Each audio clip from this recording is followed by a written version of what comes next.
Hola, saludos. Su servidor quien te habla, José Dávila. En este video quiero continuar en una segunda parte, lo que probablemente también requerirá de una tercera parte, sobre el tema que todo el mundo se pregunta. ¿Existió Jesús? ¿Existió Jesús?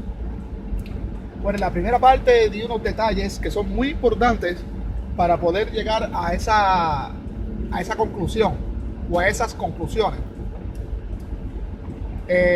Nos remontamos a unos siglos atrás, antes del tiempo donde la religión cristiana ubica la vida de Jesús y sus seguidores primitivos, lo que podemos llamar un cristianismo primitivo. Entonces hablamos de la invasión de Alejandro Magno, la guerra entre Alejandro Magno y Darío, ¿verdad? Donde el imperio del cual Judea era parte, pasa de manos de los griegos, de los persas a los griegos. Hablamos de un poquito del tiempo de los griegos, Judea bajo el tiempo de los griegos, hasta el momento que llega Pompeyo a la escena histórica de Judea en el 63 antes de, entre comillas, de Jesucristo. Pero antes de continuar, ¿verdad? Después de Pompeyo, debo retomar algunos detalles que se me quedaron en el primer video, que son muy importantes, importantísimos para entender lo que sucedía en el primer siglo. Como les dije en el primer video, cuando murió Alejandro el Grande o Alejandro Magno, el imperio fue dividido entre 4 de sus mayores generales. Esa parte de Egipto, donde Judea figura, al norte, un poquito al norte de Egipto, toda esa parte le tocó ser administrada al general Ptolomeo. El general Ptolomeo fue el que manejaba esa área del imperio que cubre Egipto y esa parte de Judea.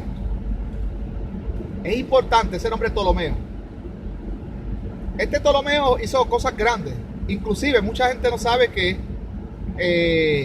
cuando Alejandro Magno conquistó, ¿verdad?, el imperio, él convenció a los sacerdotes egipcios de que él era un faraón, era hijo de los dioses, y prácticamente actuó como un faraón. Alejandro respetó la religión egipcia y se sintió muy cautivado por la religión egipcia.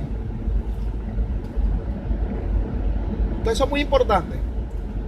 Ptolomeo, sucesor de Alejandro Magno en esa área, también siguió los pasos de Alejandro Magno y fue un faraón. Faraones de la religión egipcia, pero estos eran griegos. Alejandro Magno era griego, era macedonio, igual Ptolomeo. Entonces ya los faraones no eran natos egipcios, sino que eran griegos. Es muy importante este Ptolomeo. Ptolomeo, muy interesado por las creencias de los territorios conquistados, ordena construir una biblioteca en Alejandría. Y también ordenó a los dirigentes máximos de las religiones, de todas las creencias, de que le facilitaran sus textos traducidos al lenguaje griego. Es decir, textos egipcios, textos judíos, textos persas, todo lo que tenía que ver con imperios que fueran traducidos en griego. En Egipto se comenzó también a hacer traducciones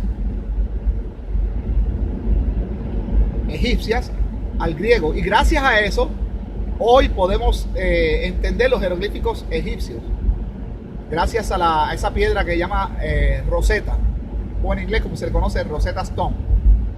Gracias a esa piedra, donde hay unas inscripciones en griego y en Egipto traducidas, ¿no? Pues se pudo entonces entender qué significaban los jeroglíficos egipcios. Esto es muy importante. Los sacerdotes judíos que eran asmoneos, igual el rey de Judea en ese entonces era asmoneo, era de los, ¿verdad? Cuando los macabeos liberaron, eso se lo conté en el primer video, cuando liberaron Judea de las manos de Antíoco Epífanes,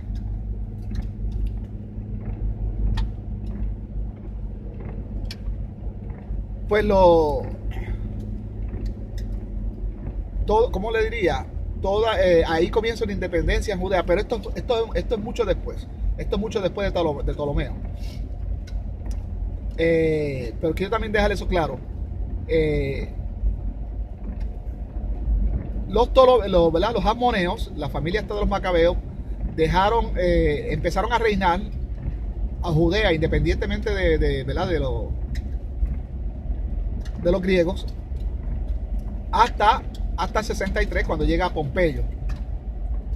Y no hasta el 63, porque aún llega Pompeyo y todavía ellos se mantienen reinando, sino hasta el 44, me parece que es que Herodes le hace la guerra a uno de ellos, al que estaba en el reino, y entonces ahí entonces comienza Herodes, que era de Idumea, a reinar. Pero no los quiero confundir, me salí del tema. Volvemos a Ptolomeo, porque Ptolomeo es antes de Antíoco Epífanes. Los sacerdotes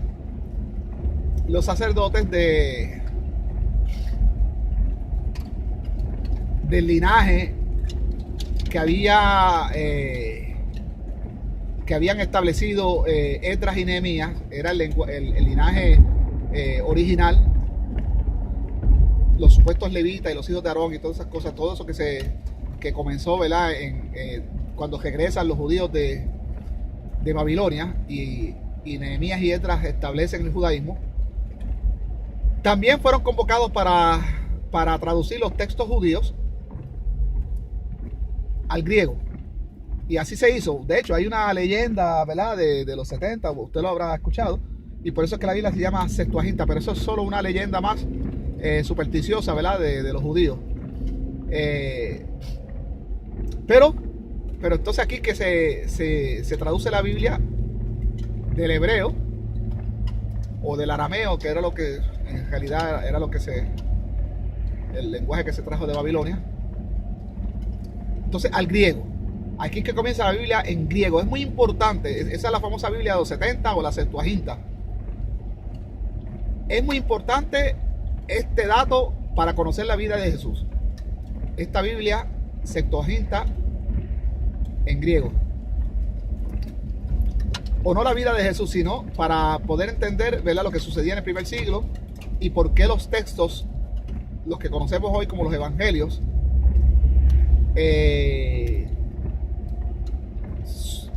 todas las citas son extraídas de esta traducción de la Septuaginta. Es importante saber esto. Bueno, sabemos que después de la muerte de Ptolomeo hubieron unos cuantos sucesores hasta llegar a la última sucesora, que fue Cleopatra. Mucha gente piensa que Cleopatra era egipcia. Bueno, era egipcia porque nació en Egipto, pero era de descendencia griega. Ella era del linaje de Ptolomeo. Entonces era una griega nacida en Egipto y fue la última faraón de la religión egipcia. Ya después llegaron los romanos y todo eso se acabó. La última faraona, Cleopatra. Esto es muy importante saberlo también. mucha gente desconoce que de Ptolomeo hacia Cleopatra, todos esos faraones eran griegos. Bueno, ya dicho esto, que es muy importante, llegamos a Cleopatra, sabemos del romance que tuvo Cleopatra con Julio César, y ahora es importante que esto no sé si lo mencioné en el primer video, pero lo voy a mencionar ahora, es muy importante conocer sobre esto. Julio César fue una persona muy destacada en el Imperio Romano, muy amado por todo el pueblo, pero esa fama que cobró ¿verdad? Julio César le llevó a traer enemigos, como pasa siempre, ¿verdad? En la vida humana. Siempre que hay una persona destacada, crea envidia entre algunos de sus semejantes, y aquí que empiezan los complots y las conspiraciones. Pues no hubo obsesión para Julio César, lo mismo sucedió. Empezó a crearse envidia entre personas del Senado, el Senado romano. En esto pues está envuelto este nombre Gallo Casio, que ustedes después lo pueden chequear en internet. Se monta el complot y Julio César es traicionado por su amigo, asesinado. Y luego de esto, luego de que es asesinado, a Julio César se deidifica, se hace una deidad, una nueva deidad en Roma. Herodes en Judea, un fiel admirador de Julio César, vasallo de los romanos, construyó la ciudad de Cesarea en honor a Julio César. Luego Augusto entonces le da el apoyo total a Herodes, y Herodes pues se convierte en rey de Judea. Bueno, eso es importante saber, ¿verdad? Cómo Herodes llega al poder. Lo que sucede con Julio César es importante. Es traicionado por uno de sus amigos. La gente lo amaba. Las autoridades sentían envidia por Julio César. Es traicionado por uno de sus amigos, valga la redundancia. Es asesinado.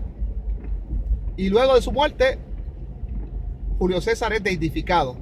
Se comienza a ver como una deidad y se le comienza a dar culto. Ave César.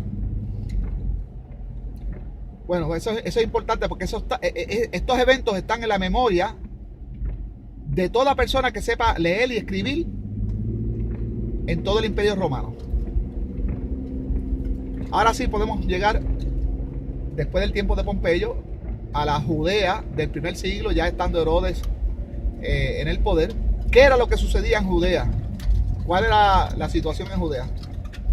Bueno, Judea, como bien le dije en el primer video, ya el templo había perdido protagonismo en la vida judía. Se habían hecho sucursales al estilo griego, de la misma manera que se adoraba a Zeus. Se habían hecho sucursales del templo en todas las partes del imperio donde había un judío, lo que se conoce como la sinagoga. El lenguaje griego era ya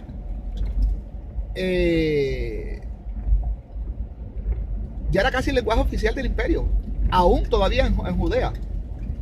Todas las tasaciones, cualquier cosa que hubiera que ir a la corte, ¿verdad? Al juzgado en Judea, todo era en griego. Era en griego que se hablaba. Ya los judíos eran pocos los que hablaban arameo.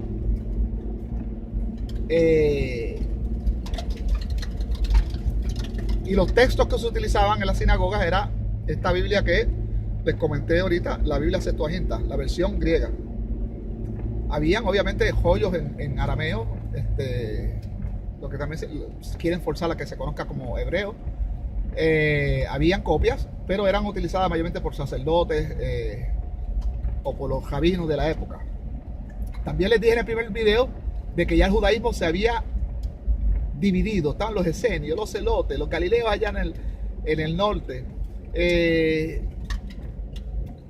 los saduceos, fariseos.